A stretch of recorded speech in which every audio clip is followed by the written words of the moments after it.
সরস্বতী পুজোর থিম কেন্দ্র সরকারের উন্নতি ও রাজ্য সরকারের দুর্নীতি। দক্ষিণ দিনাজপুর জেলার পতিরামে বিতর্কিত সরস্বতী পুজো করায় বিজেপির 7 জনের নেতা কর্মীর নামে পতিরাম থানায় লিখিত অভিযোগ দায়ের করা হয়েছে। সেই মামলা থেকে মঙ্গলবার আগাম জামিন নিলেন 7 জন। এদিকে জামিনের পরপরই বালুরঘাটে বিজেপির জেলা কার্যালয়ে 7 জন বিজেপি নেতা কর্মীকে ফুলের মালা পরিয়ে সম্মান জানানো হয়, যেখানে উপস্থিত ছিলেন তপন বিধানসভার বিধায়ক বুধুরাই টুডু, বিজেপির জেলা সাধারণ সম্পাদক বাপি সরকার, বিজেপি যুব মোর্চার জেলা সভাপতি শুভ চক্রবর্তী সহ অন্যান্য নেতৃত্বরা। 7 জন জামিন পাওয়ার পরে এদিন ক্ষোভে ফেটে পড়েন বিজেপি নেতৃত্বরা। তাদের দাবি, পুলিশ প্রশাসন এক তৃণমূল ছাত্র নেতাকে দিয়ে তাদের নামে মিথ্যে মামলা করিয়েছে, অথচ যারা এই পুজো করেছে ভারতের রাষ্ট্রবাদী ছাত্র সংগঠনের সদস্যরা, তাদের নামে অভিযোগ করা হয়নি। বিজেপি এই পুজোকে মূলত সহযোগিতা করেছে, সে কারণে বিজেপি নেতাদের নামে মিথ্যে মামলা করা হয়েছে। এইসব মামলা করে আর যাই হোক, বিজেপিকে ভয় দেখানো যাবে না। আজকে পার্টি অফিসে সবাই সংবর্ধনা দিল, কি কারণে, কি হয়েছে? দেখুন, আজকে আমরা কয়েকদিন আগে সরস্বতী পূজা হয়ে গেল। আমরা দক্ষিণ দিনাজপুর জেলার পতিরামে আমরা একটি সরস্বতী পূজা করেছিলাম।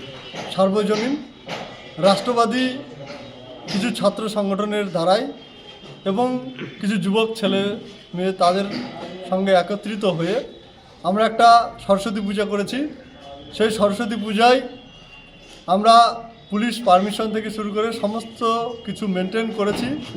তা সত্ত্বেও আমরা পুজোর দিন সেখানে তৃণমূলের কিছু লোক আমাদেরকে ফোনে হুমকি দেয় যে তৃণমূলে আমরা যে ব্যানারগুলো ছাপিয়েছি, একদিকে প্রধানমন্ত্রী নরেন্দ্র মোদী তিনি কি উন্নয়নমূলক কাজ করেছেন তার একটা চিত্র ছিল, অপর প্রান্তে আমরা পশ্চিমবঙ্গ রাজ্য সরকারের যে দুর্নীতি, সেই দুর্নীতির কিছু কার্টুন চিত্র আমরা তুলে ধরেছিলাম।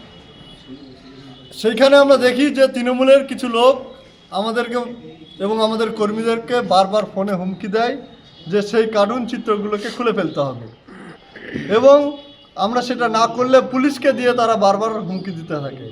পুলিশকে দিয়ে সেটা খুলে ফেলার জন্য তারা জোর করে। সেই জোর করলেও আমরা যখন সুকান্তদাকে বিষয়টা জানাই, আমাদের জেলা নেতৃত্বকে জানাই, তারপর তারা আমাদেরকে থানাতে ডেকে পাঠায় এবং আমরা তাদের সঙ্গে কথা বলি যে আমরা তাদেরকে বলতে চেষ্টা করেছি, আমরা বারবার বলেছি, থানাতেও আমরা বলেছি যে আমরা যে কার্টুন চিত্রগুলো তৈরি করেছি সেই কার্টুন চিত্র যদি আমাদের রাজ্যের মুখ্যমন্ত্রীর হয়ে থাকে, আপনারা আসুন, এসে আপনাদেরকে বলুন যে এটা মমতা ব্যানার্জিরই মুখ্যমন্ত্রীরই এই কার্টুন চিত্র, তাহলে আমরা খুলে দেব।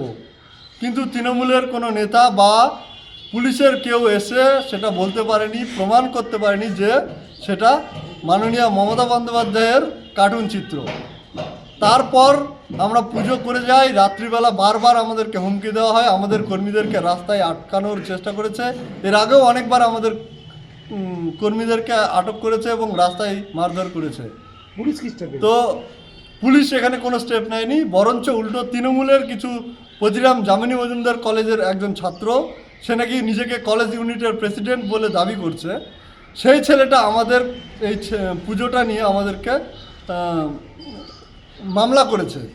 আমরা সাধারণ মানুষের কাছে এইটুকু জানাতে চাই যে আমরা সরস্বতী পুজো করতে এসে আজকে আমাদেরকে মামলা খেতে হচ্ছে, মানে আমাদেরকে কোর্টে পর্যন্ত আমাদের এই সরস্বতী পুজোটাকে নিয়ে আসতে বাধ্য করেছে এই তৃণমূলের সাথে। যারা মূলত যেটা বললেন যে ছাত্র সংগঠন, কিন্তু আপনারা কেউ ছাত্র সংগঠনে যুক্ত নয়, কিন্তু আপনাদের নামে কেস দেওয়া হলো কেন? কোথাও কি মনে হচ্ছে উদ্দেশ্য প্রণোদিতভাবে আপনাদের নাম জড়িয়ে দেওয়া হয়েছে? দেখুন, এটা পুরোটা উদ্দেশ্য প্রণোদিতভাবে করছে, কারণ এই যে ছাত্র নিজের নাম ছাত্র বলে পরিচয় দিচ্ছে, সে অ্যাকচুয়ালি পতিরাম কলেজ ইউনিটের কোনো ছাত্র নয়, সে অনেক দিন আগে কলেজ পাস আউট হয়ে গেছে।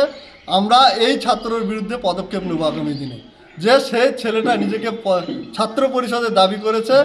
একজন অরাজনৈতিক দলে একটা ব্যানারে পুজো হচ্ছে, সেখানে একজন তৃণমূলের ছাত্র সংসদের ইউনিটের প্রেসিডেন্ট বা সেক্রেটারি সে কীভাবে পতিরাম কলেজে বারবার পতিরাম কলেজের ছাত্রছাত্রীদেরকে ভয় দেখায়, বিভিন্ন বিষয়ে প্রভাব খাটায়, এবং সে কেন আমাদেরকে তার নাম ভাঙিয়ে তারা আমাদের নামে মামলা করছে, এর জন্য আমরা কিন্তু আগামী দিনে তার জন্য আমরা ব্যবস্থা নেব। মামলা হয়েছে, আমার সঙ্গে আরও 7 জন আছে, তাদের নামে মামলা হয়েছে। আজকে কি জামিন নিলেন আপনারা? আমরা আজকে জামিন নিয়েছি। এখানে তারা বেশ কিছু বিষয় থ্যাংক ইউ কি নাম আপনার? আমার নাম জ্যোতিষ বর্মন, আমি যুব মোর্চার জেলার সাধারণ সম্পাদক। না, সবাইকে সংবর্ধনা দেওয়া হলো কি কারণে যদি একটু দেখুন, আপনারা জানেন গত সরস্বতী পুজোর দিন প্রতিরামে রাষ্ট্রবাদী ছাত্র সংগঠনদের একটা পুজোকে কেন্দ্র করে সেখানে কার্টুনকে কেন্দ্র করে পুলিশ বারবার হুমকি দেখিয়েছে, তৃণমূলের শাসক দল এসেছে, কিন্তু আমরা আজকে দেখতে পেলাম সেই কার্টুনের কোনো চিত্র নেই। সমস্ত মিথ্যে মামলা দেওয়া হয়েছে, তারা নাকি অন্যায়ভাবে মাইক বাজিয়েছে, ব্যবসায়িকদের অসুবিধা হয়েছে, তারা পুজো করে প্যান্ডেল করেছে, সেটা নাকি অগ্নিসংযোগ হতে পারে, এই রকম। এটা পুরোপুরি পুলিশের দলদাস। আজকে পশ্চিমবাংলার পুলিশ তৃণমূলের দলদাসে পরিণত হয়েছে।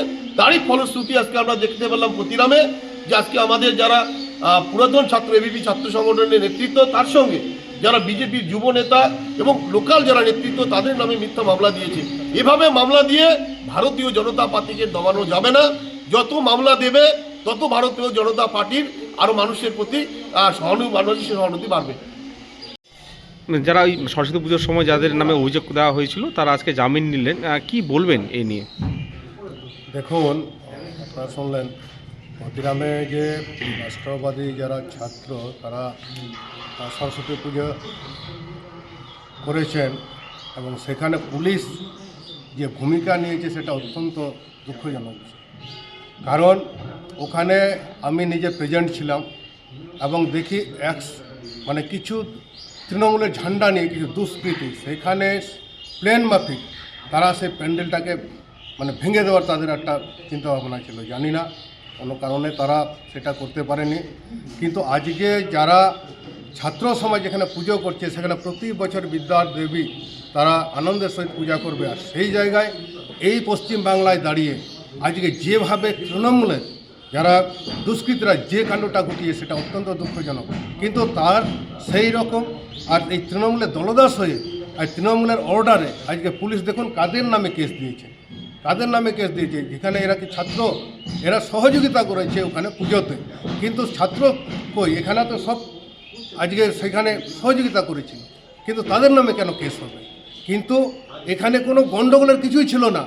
কি তারা তুলে ধরেছে এই মোদিজির, একদিকে যে মোদিজি কি উন্নয়ন করেছে সেটা সত্যি কথা, আর একদিকে এখানে তৃণমূল সরকার কি তারা কি মানে ভালো করেনি সেই জিনিসটা তুলে ধরেছে। তাতে কি অপরাধ ছিল?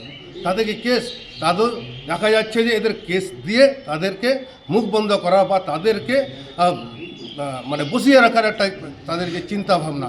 কিন্তু আমি বলবো যে যত কেস দিক আর যেই করুক তৃণমূল, তো আজকে ভারতীয় জনতা পার্টিকে রুখতে পারবে না। যত কেস দেবে বিজেপি ততই উত্থানের পথে চলবে। বালুরঘাট থেকে মন্টি সিংহ রিপোর্ট, কুলিক নিউজ।